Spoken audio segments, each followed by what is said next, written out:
Well, we have this extra special guest with us today. She has written for The Guardian, The Intercept, Rolling Stone. She was National Press Secretary for the 2020 Bernie Sanders campaign. She's contributing editor at Current Affairs magazine, and she's the co-host of the Bad Faith podcast. We're pleased to welcome our friend Brianna Joy Gray. Hi, thanks for coming on. Thank you. It's a pleasure, Jimmy. All right. So you wrote this article. I'm going to cover it real quick, and then I'll have you, and you can jump in if you want, but we'll come to you. So it was called The Case for Forcing a Floor Vote on Medicare for All. Everybody who watches this show knows what we want. We want the progressives now, because it's only a handful of votes that is the Democrats' majority. So now the handful of progressives have leverage when they come to electing Nancy Pelosi. Okay. Without a majority of votes in the House, the only way to bring a bill out of committee onto the floor where it can be publicly debated is if the Speaker of the House agrees to do so. When it comes to Medicare for All, Pelosi never has. And progressives worry that without a significant pressure campaign, elected Democrats will never be made to answer for why they stand well to the right of the public on the need for universal health care. Now is the time for progressives to exercise their power, play hardball, and use their power for the benefit of their constituents, Dore argued. Comprehensive health care coverage is the most pressing political issue at the moment. Perhaps unsurprisingly, support for Medicare for All has reached historic highs during the pandemic. Even a Fox News poll showed that 72% of Americans support a single-payer system, and impressively, about half of Republicans support Medicare for all. But importantly, for the purposes of the Dore proposition, a whopping 88% of Democrats support the policy. A floor vote on JPL's bill could capitalize on the public's overwhelming approval for Medicare for All and expose the chasm between the policies Democrat voters want and the positions their elected representatives are willing to take. It's difficult to imagine a better historical context for this fight. A floor vote and the debate that comes with it could spark a referendum on our failing healthcare system at a moment when no other issue takes credible priority. Record numbers of Americans still support a single-payer system, but positive polls alone aren't enough to induce congressional support for the policy as long as elected officials are paid to vote the other way. The system needs a jolt, and Dore believes he's identified the necessary spark. So thank you so much for writing that. That was 100% true. I think everything you wrote. It seems obvious to me. It seemed obvious to you. And what do you make of the current system where someone like me has to bring it up and then someone like you has to write an article affirming it? Look, I ask myself those kinds of questions all the time. And you can look at it kind of pessimistically, like, oh, gosh, what are the people in charge doing? Or you can put an optimistic spin on it and say, look, there's a lot of good ideas out in the world, a lot of talent, a lot of capability out there in the world. And it's nice that we live in a world where we have Twitter and YouTube and a certain kind of democratization of ideas where good ones like this can rise to the top. And I'm just really glad that you came out with it, because I think it sparked a response in people. It immediately caught on, even among people who don't typically necessarily appreciate your point of view, Jimmy. And I think that we shouldn't ignore when something sparks kind of movement energy. You can't always plan for it. You can't always anticipate what's going to catch on. But when you identify it, I don't think you should ignore the power that moment holds. And I think that we should pursue this line of inquiry and, if necessary, add to it other ideas that other people have had. But this germ of an idea, I think the aspect of having Nancy Pelosi kind of bent over the proverbial barrel, the idea of fighting for Medicare for all in the middle of a pandemic, this energizes people. And I think that we should act on it. No doubt about it. I mean, it's always been mass movements that pressure politicians to do what they're supposed to do. And there's a lot of talk right now. We need to wait for a new chairman of a committee and change a rule. And then we have to get a petition to send to Joe Biden. And while all those things are good ideas, and if in a perfect world, I'd like all of them, we can't get even the bare minimum, something that AOC campaigned on, which is a floor vote on Medicare for all. I've got video after video of her saying over and over, we can't even have a floor vote on Medicare for all. Well, now you can. And so now is the time. And I'm it was great that people woke up to it. You're convincing people. Your article actually convinced people. Here is, I absolutely did not agree with the wisdom of the idea to force a floor vote on Medicare for all until I edited this essay by Brianna Joy and was completely convinced by it. LOL. So when I saw the LOL, I thought, is she joking? No, she actually was convinced by it, right? No, that's, my colleague at Current Affairs, editor Lyda Gold. She's great. She does a lot of her comedy for the magazine. And yeah, I saw a lot of those tweets, and that's the best thing you can ever read as a writer, right? Yes. But I think that the reason why the article was persuasive to the extent that it was is I think a lot of folks didn't understand the why, the what's the point. They felt as though a lot of the commentaries seemed to think that the goal was passing the bill. And so there was a lot of pushback that said, oh, well, what's the point? We're not going to pass it anyway, and somehow we're going to lose political capital in trying, which I think that that's a little overstated. I think that, first of all, the people who would be holding Nancy Pelosi hostage here are all progressive that are beloved in solidly blue districts. AOC is not going anywhere.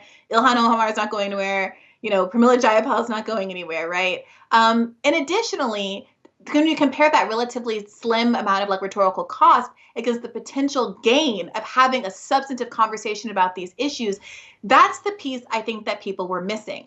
And to those who say, well, why do you think the media is going to play ball? Why do you think they're going to be cooperative? The fact that the media doesn't play ball is the problem. Yes. The reason we're in a place where there's such a huge, enormous gap between where Americans are and what the media pretends, or where Americans are and what Democratic Congress people are willing to support, is exactly because the media isn't exposing the extent to which these politicians are basically bought, right? And we're not talking about the fact that Jim Clyburn is supporting Joe Biden, and both of them took the most pharmaceutical money, Joe Biden obviously in the electoral context and Jim Clyburn in the context of the Senate, of all of Congress, actually, So I think that this is a moment where we could really expose the hypocrisy of the Democratic Party. And if you could point me to another better moment, I would be open to saying, hey, let's go with that. But we are in the middle of a pandemic that has just kicked 14 million plus people off of their employer-based health care. 300,000 Americans have died.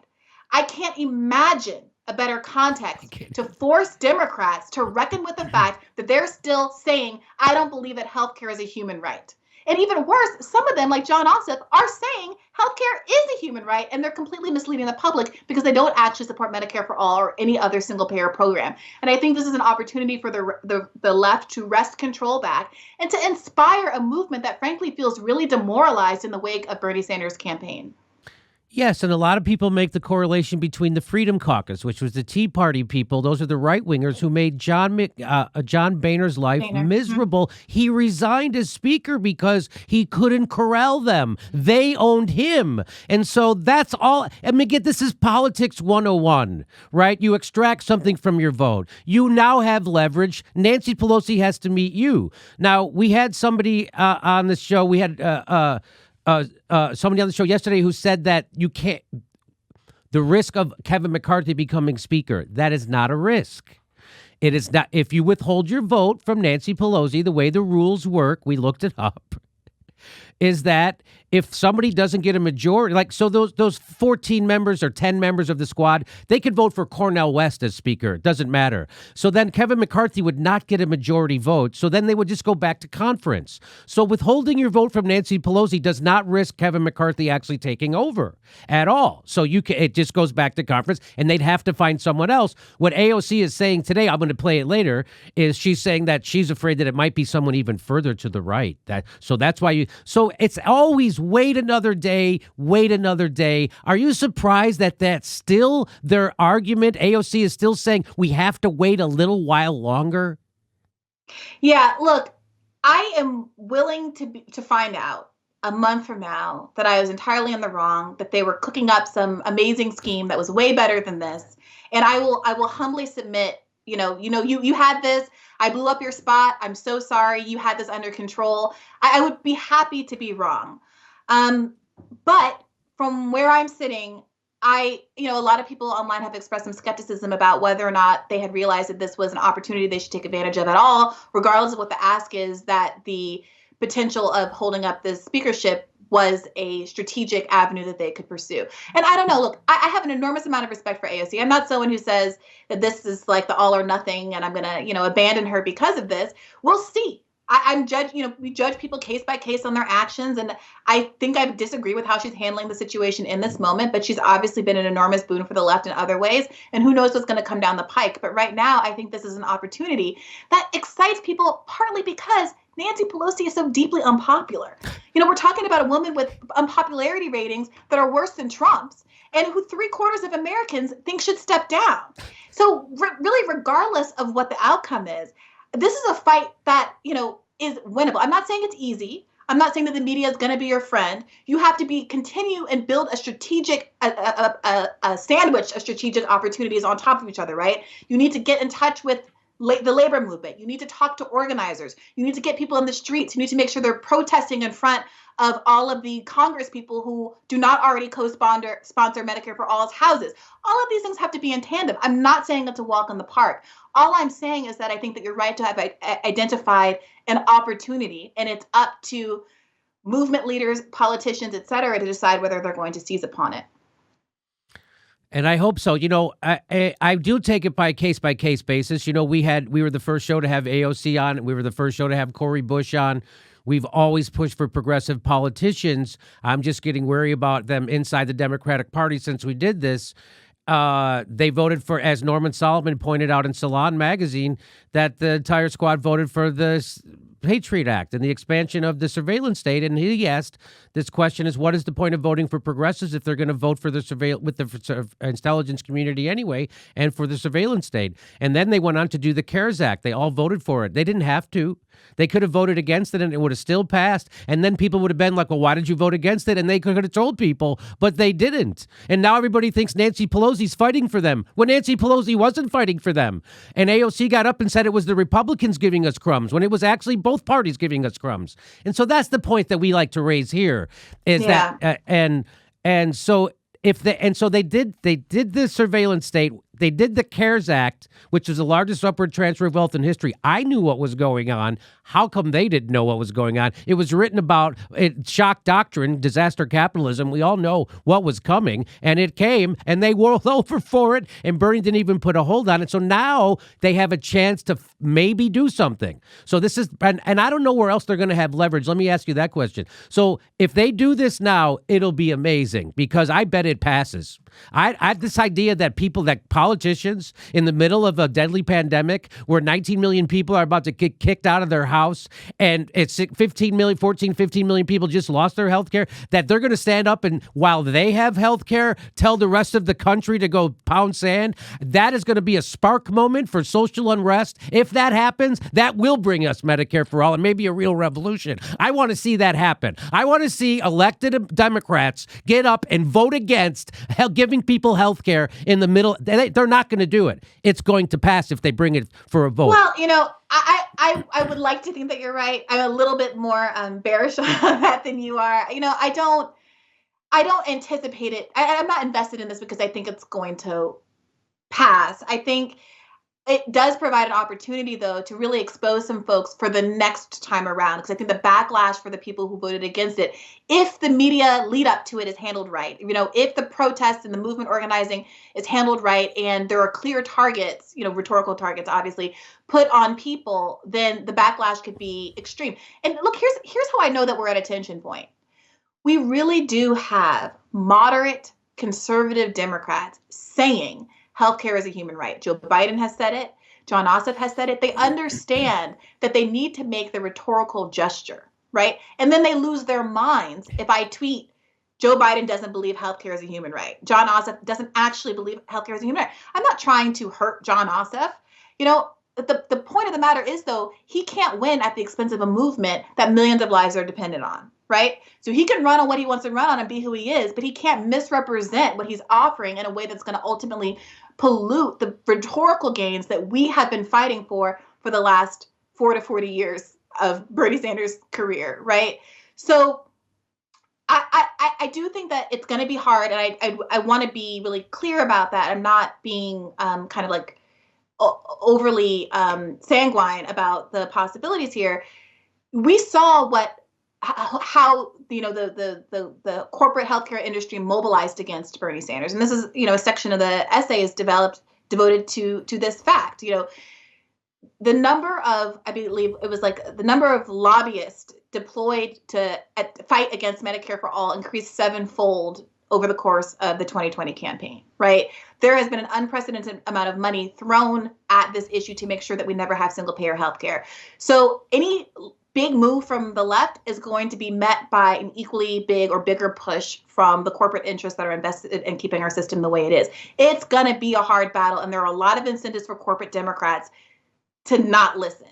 Joe Biden got lifted out of, the grave of his campaign just to stop Bernie because it was that important that corporate interests not lose their foothold, right? They didn't want Biden, right, but they resuscitated him as a last-ditch effort after Bernie Sanders walloped everybody in Nevada, right? Yes. That is how much they care about this. So it's going to be a hard fight, but I think instead of leftists all turning to each other like very serious intellectuals and saying, oh, this will never happen. Oh, this is going to be hard. Oh, these people are juvenile. You should figure out how to make it happen and figure out what you can do to ensure that the outcome is more likely. Because all of the words and minutes that are spent talking and writing about these kind of doomer scenarios aren't being spent doing the work, mobilizing people and organizing people in the way that has to be done to affect change. I couldn't agree with you more. And what the idea that let's say I'm wrong, it doesn't pass. Okay, I'll concede. Let's say that it doesn't pass. What a better way to try to keep power in the House than by fighting for Medicare for all to the people, because the overwhelming majority of the population in America wants it, especially Democrats. So if it fails, but you're seen fighting for it, you probably won't lose as many seats in the midterms as they're going to lose, because right now it looks like the Democrats are going to get wiped out in 2022 because they lost seats under Trump. They're certainly going to lose it under Joe Biden, right? Yeah. So if you do bring this up for a vote, you can then run on that. And that's going to help you in 20. I mean, there's so many positives to this. And by the way, the likelihood is that they do lose the power in 2022. So we won't even be able to bring this up for another vote until 2025, if the earliest. And it's 2020 right now, and we're in the middle of a deadly pandemic and a depression. So so if they don't do this now, it will never come up for a vote until earliest 2025. People can't wait for that. That just doesn't work. So let me just here's one thing I want to show you. So that your editor said something very nice, and then I want to ask you. She said, "I am still extremely suspicious of Dore." What does that mean? What are people? Do they think I'm a Russian plant, or that I'm some kind of a burglar? What are they suspicious, that I'm a criminal? Dore, I think that and it's part of your appeal to a lot of folks, that you have a certain degree of bombast about your approach. And don't sit here and pretend like you're a pussycat and you've never engaged in fisticuffs out in the world, okay? But look, the reality, Jimmy, is that I think at the end of the day, good ideas should rise to the top. In just the same way that I'm not willing to throw the baby out with the bathwater with AOC, I'm not willing to throw the baby out with the bathwater with you. You had a great idea. You are entertaining, and you often are bringing important issues to the fore that otherwise wouldn't have an audience. And I think that the left should spend less time finding each other's faults and more time figuring out how we can each play to our different lanes and different audiences to put together the mass social movement that is necessary to pull us out of this mess. Okay. And one last question. Do you think that I'm working with the people over at the People's Party, and I just think that the theory of this show is that the Democratic Party changes you. You don't change the Democratic Party. And as Shama Sawant says, the road for progressives inside the Democratic Party leads to a graveyard. So I'm working on a third party and doing whatever we can. What do you think about those kind of efforts? I'm extremely supportive. Oh. I'm extremely supportive. When we talk about an inside-outside effort in pressure campaigns, there's no greater pressure than having an actual alternative party to vote for. And again, there's a lot of doomerism around this, and it's America, we can't have third parties. Largely historically that's true, but also Abraham Lincoln was a third party candidate who was able to come to the fore because there was so much division around the issue of abolition. and nobody was taking the lane that was wide open for him to run into, right? So people get really irritated with me when I say that, but it's true. And, everything's impossible until you try. And having that kind of pressure effort, if you don't like something about the people's movement, if you think that there's something that they need to change, instead of criticizing it, offer constructive feedback and help to work with them. Because I think that they would love to have all hands on deck. That and ranked choice voting are two things that could really free us from this two-party system that we're in. And people should never stop talking about those ranked things. choice voting. Very supportive. Yes, and you see how hard they fought ranked choice voting in Maine. The both parties do not want it. They do not want you to have a choice. They do 100%, because then they can't say vote blue no matter who. That's right. They can't say, oh my gosh, you're voting for Trump by exercising some other kinds of choice. So. That's right. Hey, everybody, this is the part where I tell you where all our live shows are, but there aren't any. And then this is why I tell you to join our premium program and get extra content, but nobody's got a fucking job. So just enjoy the video.